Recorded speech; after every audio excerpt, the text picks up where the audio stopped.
ब्रह्मा जी का सिर कट गया था। काल भैरव को भगवान शंकर ने प्रकट कर दिया था और काल भैरव ने जाकर ब्रह्मा जी को अपने हाथ की उंगली का नख तोड़कर उनका शीश काट दिया था। काल भैरव, जब काल भैरव ने शीश काट दिया, शीश कट गया,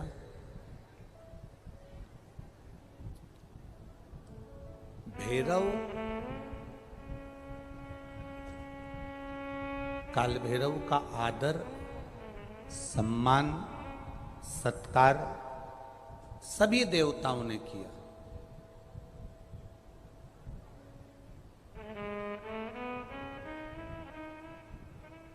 भैरव क्षेत्र का देवता होता है।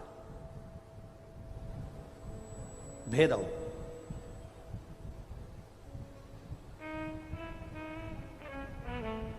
64 तरह के भैरव होते हैं। कितने तरह के? 64।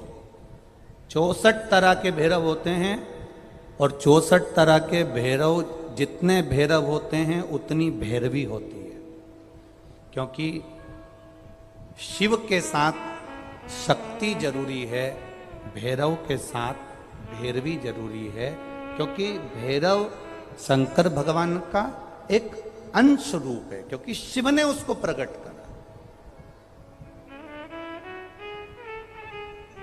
हाँ, दुनिया के लोग भले भैरव जी को बदनाम करने में लगे, ये तो शुरू से चला आ रहा है। भैरव जी को कोई बीड़ी पिला देता है, कोई सिगरेट पिला देता है, कोई कह देता है कि भैरव बाबा को तो बीड़ी दे दो, भैरव बाबा को तो सिगरेट दे दो। ये ढोंग और प्रपंच मेरे शंकर की कथा में नहीं है।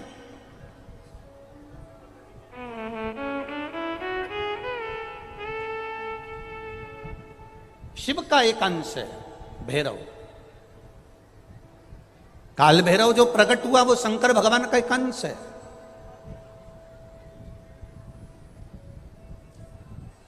काल भैरव जो प्रकट हुए वो शिव का एक अंश रूप है। और काल भैरव जब प्रकट हुए, सारे देवताओं ने उनका आदर करा, इंद्र ने उनका सम्मान करा, इंद्र उनकी सेवा में लगे, वायु देव, गरुण देव, वरुण देव, जितने भी देवता हैं सब ने उनका आदर करा। अब आदर करते करते करते करते माता लक्ष्मी जी ने भी काल भैरव को निमंत्रण दिया। जरा सुनिएगा, बहुत सुंदर कथा है पुष्कर राज की। इस कथा को अपनी जिंदगी में उतारना जरूर। काल भैरव का निमंत्रण माता लक्ष्मी जी ने दिया और माता लक्ष्मी जी ने काल भैरव को निमंत्रण दिया कि काल भैरव आप बैकुंठ में पधारो और बैकुंठ की भूमि को आप पधार कर आनंदित करिए। तो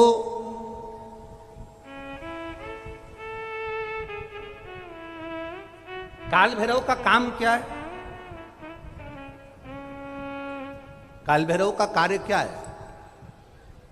ये यहाँ राजस्थान की भूमि पर तो वैसे भी भैरू जी के मंदिर बहुत है। बोलो सही है कि गलत है?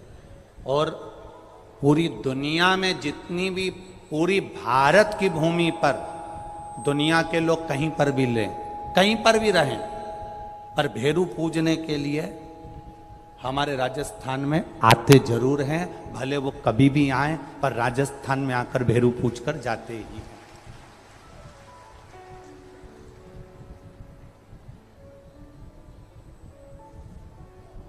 भैरव का काम क्या है? शंकर भगवान ने क्या केवल एक ब्रह्मा जी का सिर काटने के लिए काल भैरव को प्रकट करा? केवल एक कार्य के लिए ब्रह्मा जी ने, भगवान शिव जी ने काल भैरव को प्रकट करा? केवल एक काम के लिए? नहीं। मेरा भोलेनाथ एक कार्य के लिए काल भैरव को कभी प्रकट नहीं कर सकता, क्योंकि मेरे भोलेनाथ ने जब जब जो काम किया है वो संपूर्ण ब्रह्मांड के कल्याण के लिए किया है। इसलिए ब्रह्मा के सिर काटने के लिए, अकेले केवल ब्रह्मा का सिर काटने के लिए भगवान काल भैरव को प्रकट नहीं कर सकते।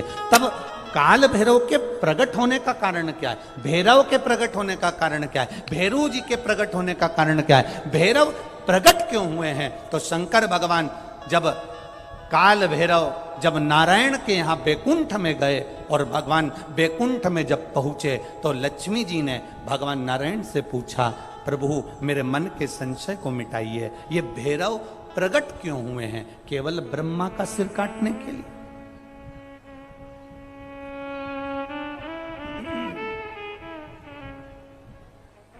क्या ये ब्रह्मा जी का सिर काटने के लिए प्रकट हुए? आखिर भैरव प्रकट क्यों हुए? केवल एक ब्रह्मा का सिर काटने के लिए?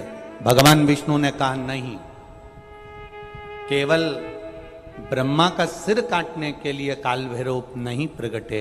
लक्ष्मी सुनो, आज मैं तुम्हें सुनाता हूं काल भैरव भगवान शंकर ने क्यों प्रकट करा। उसका कारण केवल एक है। जब देव अधिदेव महादेव अपने नेत्र बंद कर कर बैठ जाते हैं और समाधि में लीन हो जाते हैं, साधना में लीन हो जाते हैं, तब